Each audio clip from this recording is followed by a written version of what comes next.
अध्याय 6। यह बागडोर थामने का समय है। सन 1985 की बात है। मैं और मेरी पत्नी किम बेघर थे। हम बेरोज़गार थे और बचत के नाम पर हमारे पास नाम मात्र का पैसा था। हमारे क्रेडिट कार्ड्स की सीमा ख़त्म हो चुकी थी और हम एक पुरानी भूरी टोयोटा में रहते थे, जिसकी झुकने वाली सीट्स हमारे लिए बिस्तर का काम करती थी। कार में सोने के एक सप्ताह बाद यह कठोर वास्तविकता हमें चुभने लगी थी कि हम कौन थे, क्या कर रहे थे और किस दिशा में जा रहे थे। जब एक मित्र को हमारी दूरदर्शन का पता चला तो उसने हमें अपने बेसमेंट में एक कमरा दे दिया।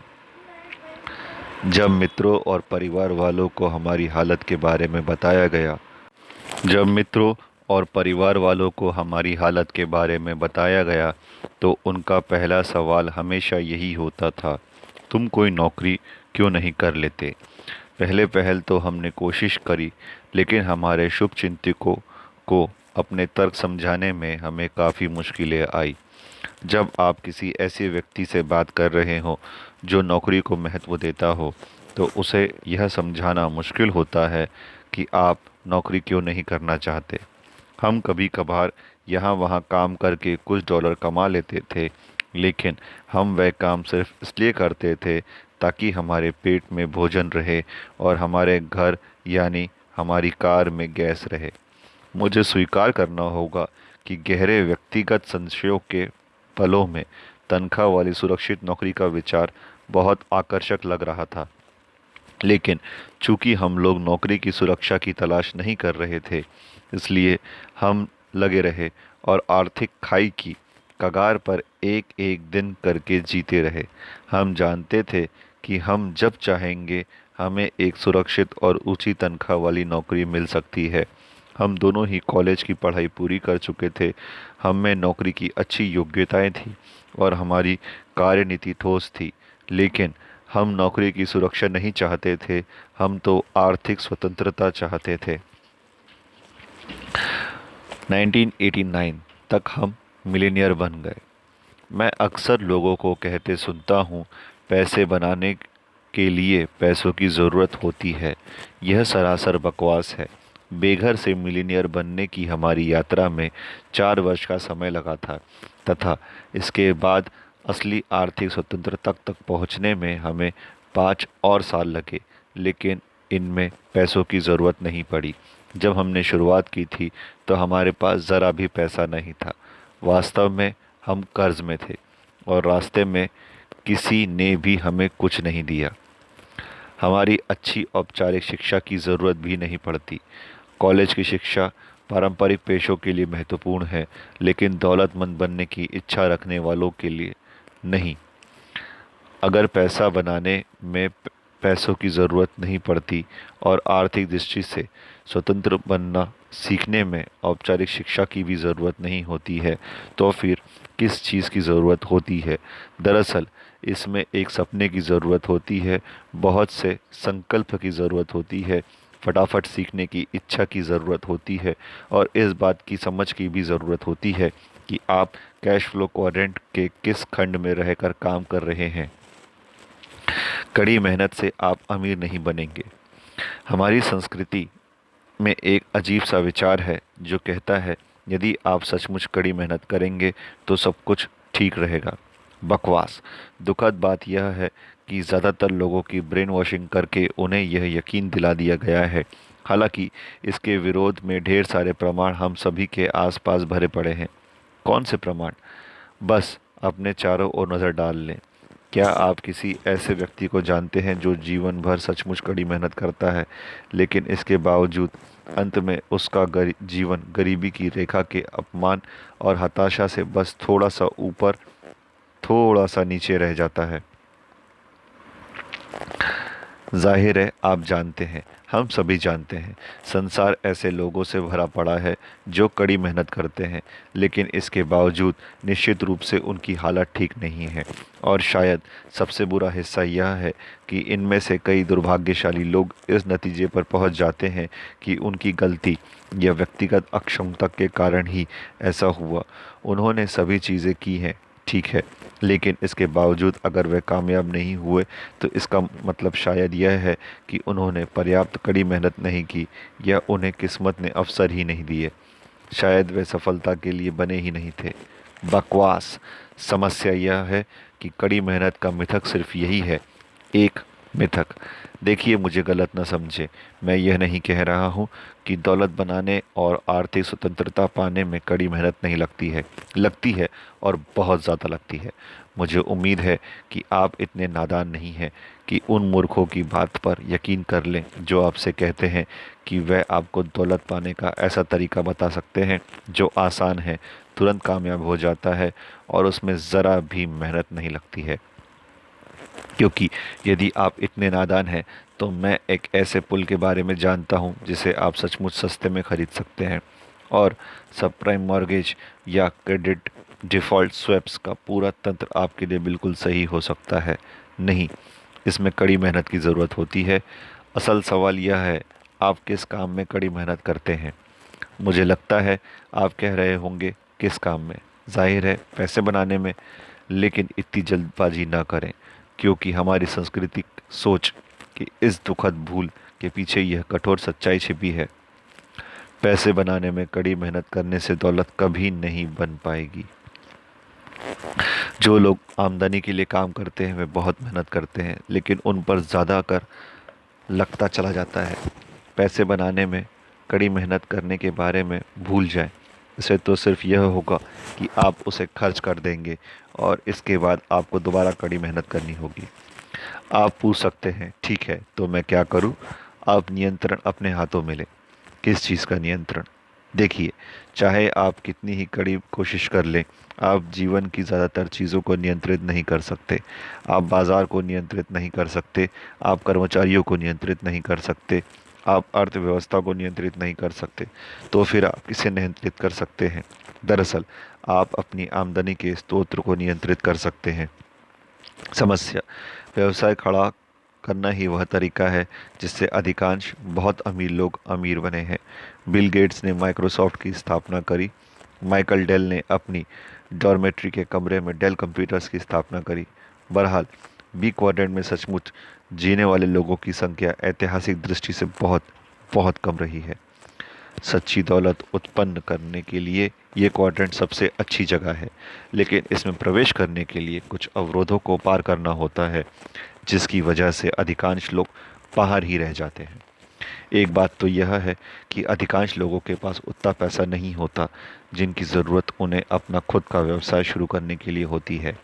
आज की तारीख में अपना व्यवसाय शुरू करने में औसतन $5 मिलियन का खर्च आता है। दूसरी बात यह है कि शून्य से व्यवसाय खड़ा करना अमीर बनना के सबसे जोखिम भरे तरीकों में से एक है। लगभग 90% व्यवसाय पहले 5 वर्षों में ही असफल हो जाते हैं, और अगर आपका नया व्यवसाय असफल हो जाता है तो ज़रा अंदाज़ा लगाएं कि $5 मिलियन किसके डूबेंगे। व्यवसाय करने के मेरे शुरुआती वर्षों में मैं 2 बार असफल हुआ।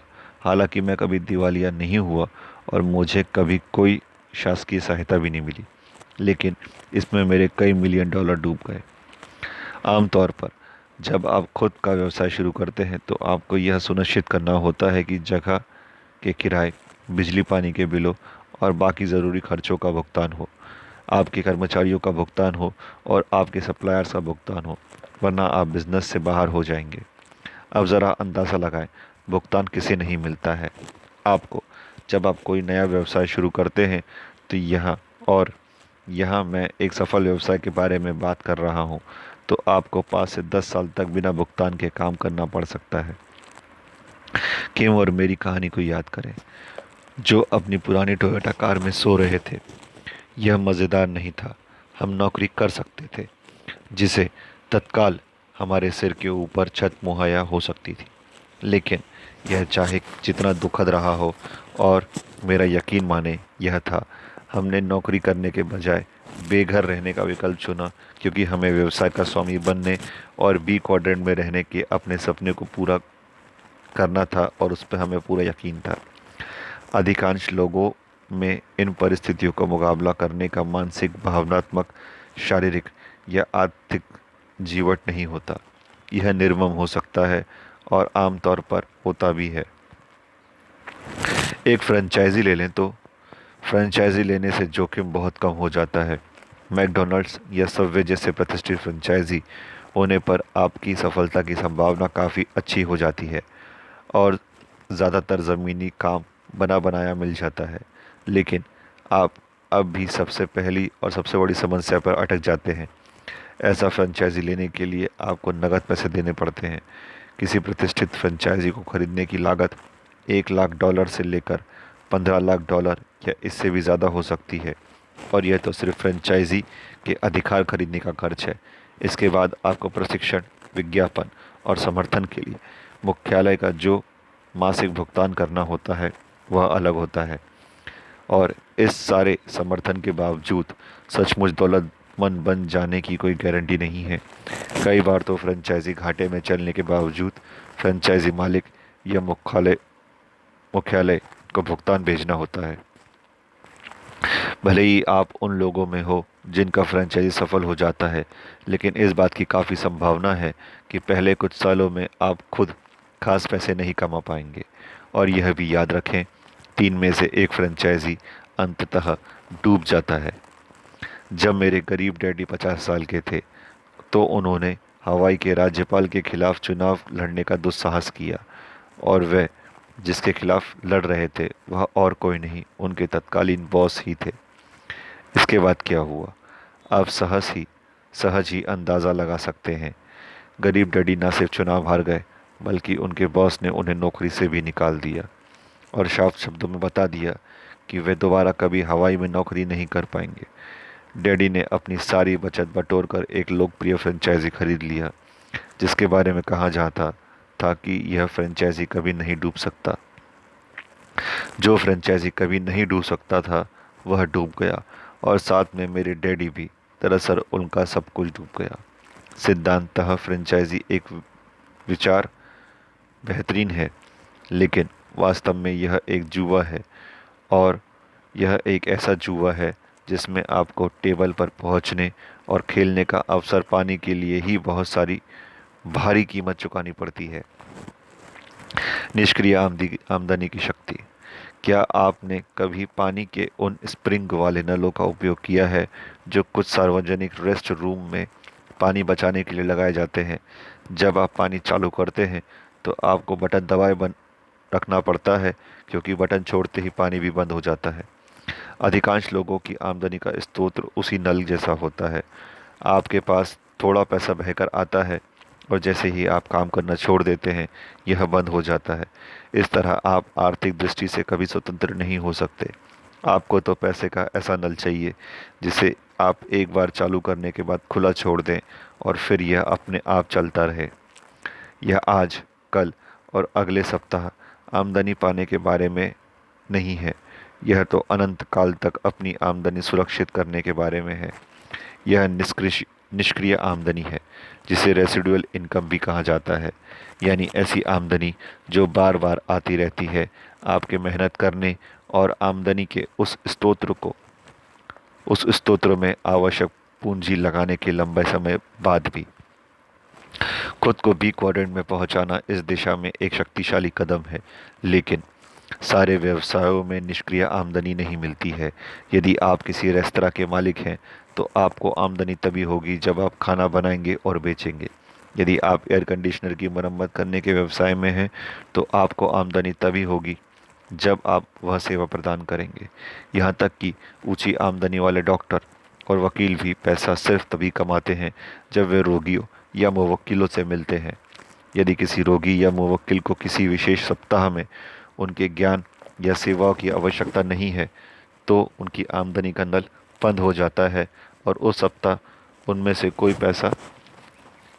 कोई पैसा नहीं आता है। अधिकांश लोगों को निष्क्रिय आमदनी उत्पन्न करने वाले मार्ग की ज़रूरत होती है।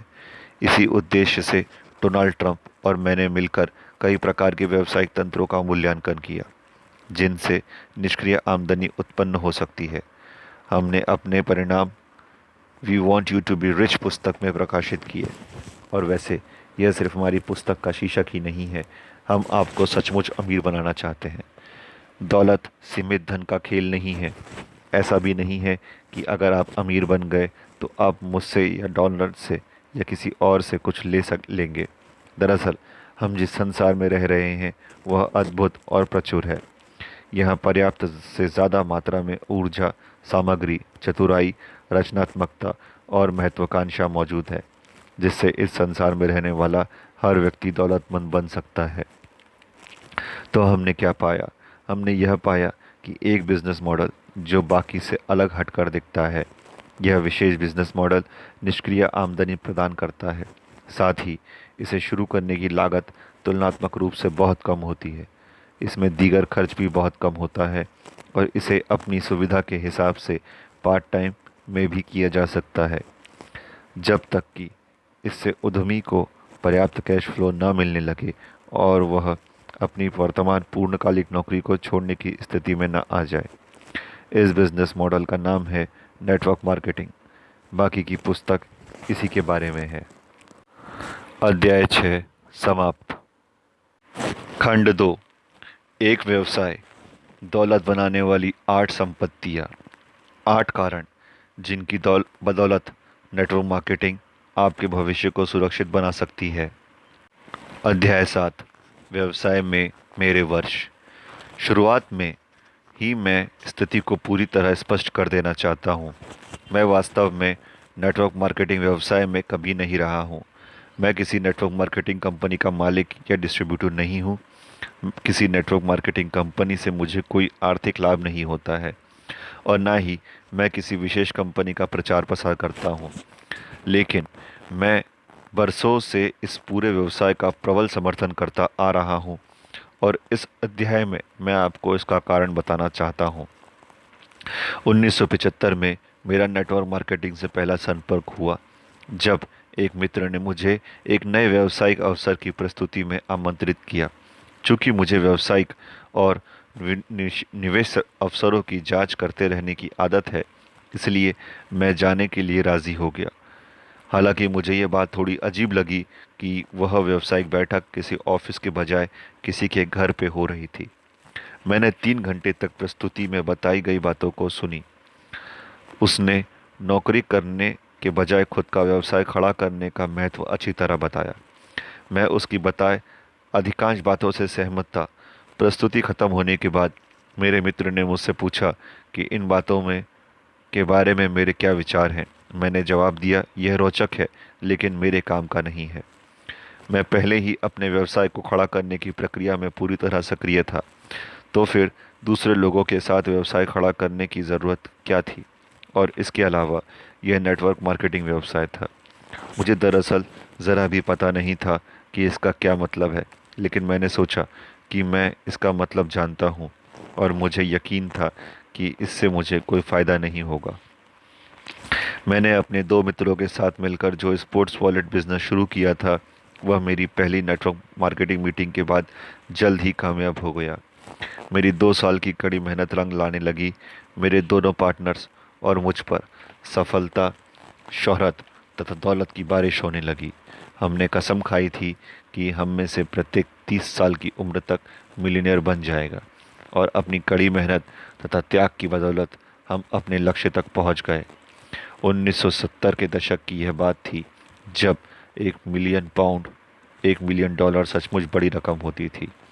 हमारी कंपनी और प्रोडक्ट्स के बारे में सर्फर, रनर्स वर्ल्ड तथा जेंटलमैन्स क्वार्टरली जैसी पत्रिकाओं में लेख प्रकाशित हुए। हम खेलों के सामान की दुनिया में कई धमाकेदार चीज़ें लाए थे और उन प्रोडक्ट की मांग पूरी दुनिया में होने लगी। हम पूरी तरह सफल हो चुके थे। इसके बाद मैंने नेटवर्क मार्केटिंग के बारे में एक बार भी नहीं सोचा, कम से कम अगले दशक तक तो नहीं।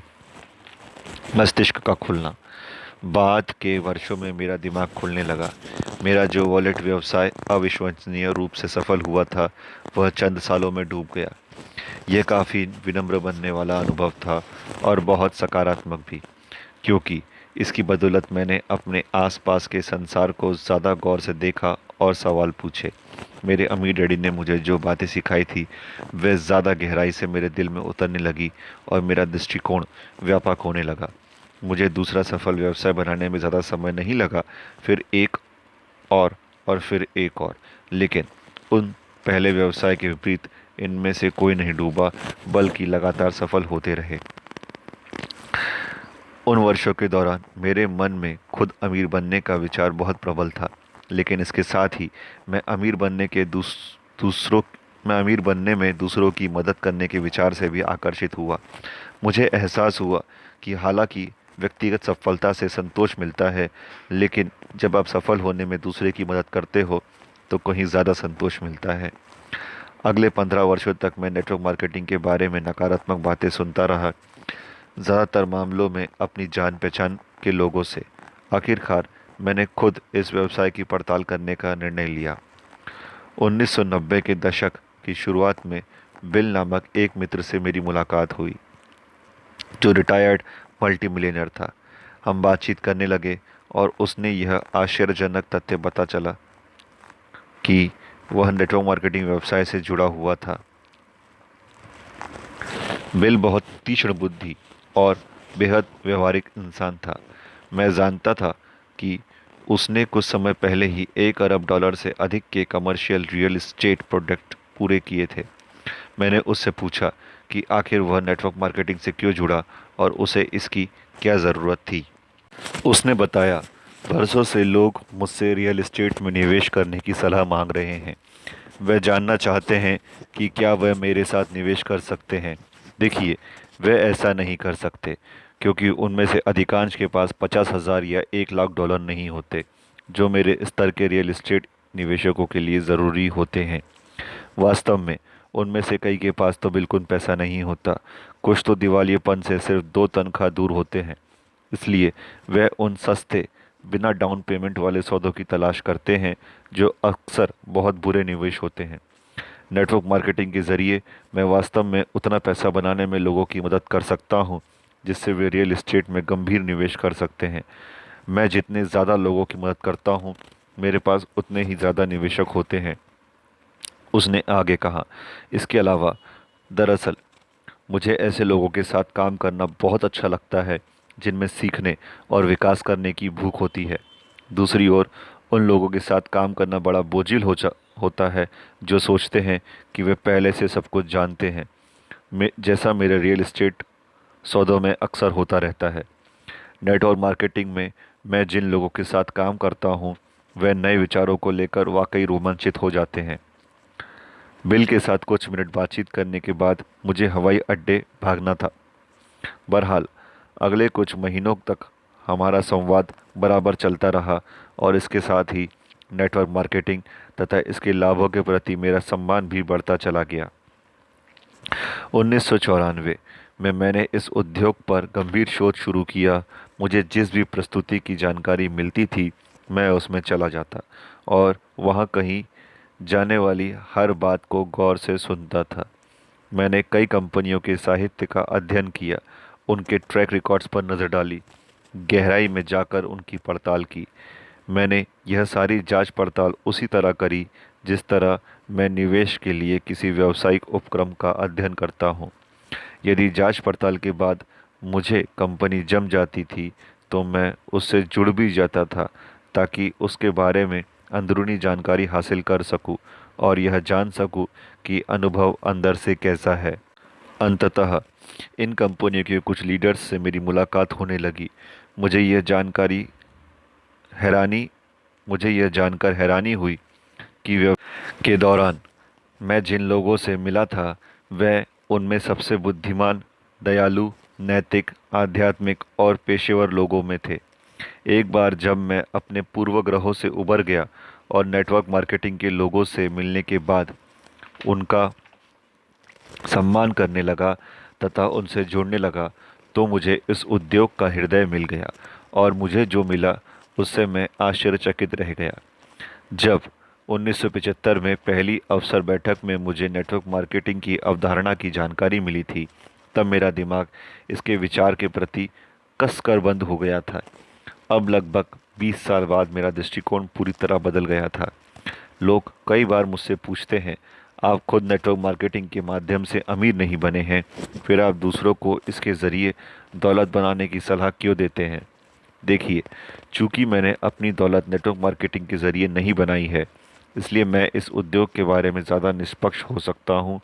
मैं बाहरी व्यक्ति के रूप में इस व्यवसाय की कद्र करने लगा, और यह तब हुआ जब मैं पहले ही अपनी दौलत बना चुका था और आर्थिक दृष्टि से स्वतंत्र हो चुका था। वैसे अगर मुझे आज दोबारा शून्य से सब कुछ शुरू करना पड़े, तो पुरानी शैली का व्यवसाय खड़े करने के बजाय मैं नेटवर्क मार्केटिंग व्यवसाय शुरू करना चाहूँगा। तो नेटवर्क मार्केटिंग आखिर क्या है? मैंने कहा था कि मैं दरअसल कभी भी प्रतिभागी के रूप में नेटवर्क मार्केटिंग से जुड़ा नहीं रहा, लेकिन मैं एक ऐसे शख्स को जानता हूं जो काफ़ी समय से जुड़ा हुआ है, और मैंने उन्हें अपने ज्ञान का लाभ देने के लिए आमंत्रित किया है। मेरे मित्र जॉन फ्लेमिंग ने जीवन में आर्किटेक्ट के रूप में शुरुआत की थी। एक बार तो उन्होंने प्रख्यात आर्किटेक्ट माइस वेंडर रोहे के लिए भी काम किया था। इस वजह से भी मैं नेटवर्क मार्केटिंग के प्रति उनकी नीति की कदर करता हूँ। खास बात यह है कि व्यवसाय में भी उन्होंने व्यवहारिक संरचना और उपयोगी निर्माण का वही जोश दिखाया। दूसरे शब्दों में, वे ऐसा तंत्र बनाने को महत्व देते हैं जो लंबे समय तक कायम रहे।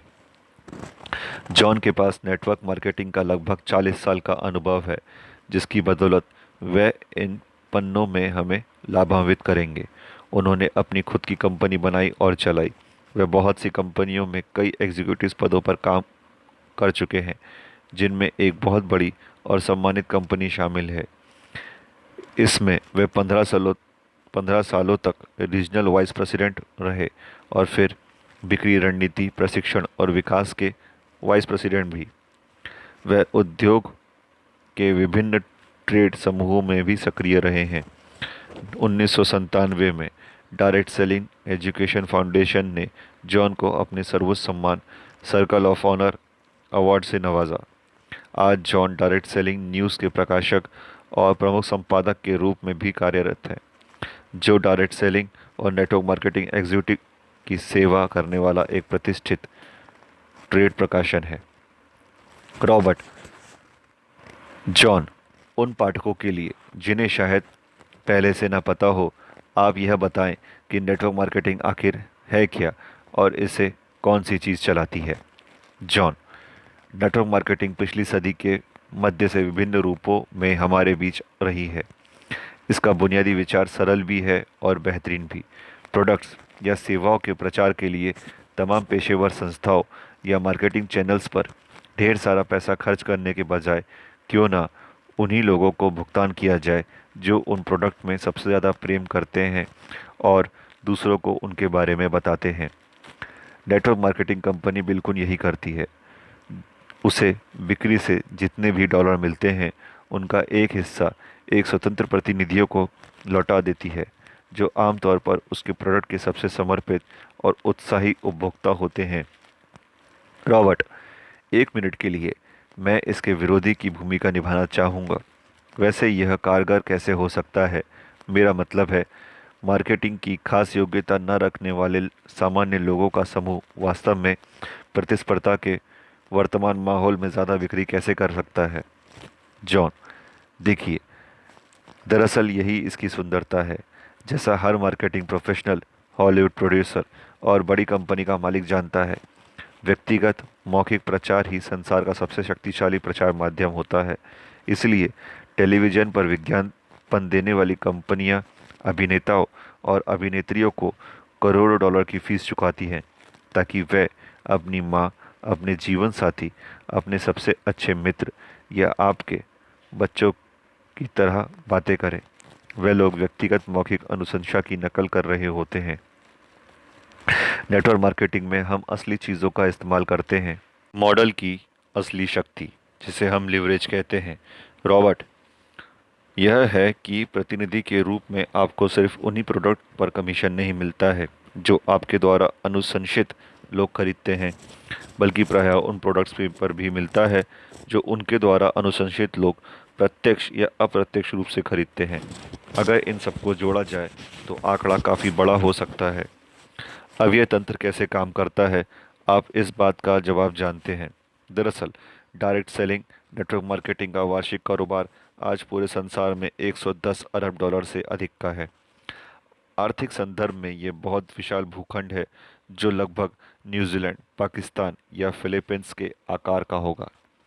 मैं प्रायः इस बिजनेस मॉडल का वर्णन करने के लिए डायरेक्ट सेलिंग और नेटवर्क मार्केटिंग दोनों ही शब्दावलियों का इस्तेमाल करता हूँ, क्योंकि आज अधिकांश डायरेक्ट सेलिंग कंपनियां नेटवर्क मार्केटिंग नीतियों पर चल रही है। बहरहाल, इस पुस्तक के उद्देश्य को ध्यान में रखते हुए मैं सिर्फ नेटवर्क मार्केटिंग का ही इस्तेमाल करूंगा। नेटवर्क मार्केटिंग से पूरी बिक्री बढ़ती रहती है। इसका एक कारण यह है कि यह असली जीत जीत स्थिति है। बाजार में कंपनी की आश्चर्यजनक पैठ हो जाती है और ग्राहकों की जागरूकता भी बढ़ जाती है, जिसे पारंपरिक मार्केटिंग के माध्यम से हासिल करना बड़ा मुश्किल और महंगा हो सकता है। इसके अलावा स्वतंत्र प्रतिनिधि को महत्वपूर्ण कैश फ्लो प्राप्त करने का मौका भी मिलता है। कैसे? कंपनी की प्रोडक्ट लाइन और या सेवाओं का प्रतिनिधित्व करने वाला महत्वपूर्ण नेटवर्क बनाने के लिए मौखिक प्रचार, आपसी संबंधों की शक्ति का दोहन करके। रॉबर्ट, आपने कहा कि बी क्रॉडन के व्यवसाय में कम से कम 500 कर्मचारी होते हैं। नेटवर्क मार्केटिंग में आप कर्मचारियों को नौकरी पर नहीं रखते हैं। इसमें तो आप स्वतंत्र प्रतिनिधियों को स्पॉन्सर या प्रायोजित करते हैं, लेकिन आर्थिक पैमाना वही रहता है। जब आपके स्वतंत्र प्रतिनिधियों का नेटवर्क बढ़कर 300, 400, 500 व्यक्तियों का हो जाता है, तो आपके पास एक बड़ा संगठन हो जाता है जो काफ़ी अवशिष्ट या रेसिडुअल आमदनी प्रदान करता है। दूसरे लोग नेटवर्क मार्केटिंग में के बारे में क्या कहते हैं? जैसा जॉन कहते हैं, ये मॉडल इसलिए शक्तिशाली है क्योंकि यह कारगर है, और यह सिर्फ हम ही नहीं कहते हैं।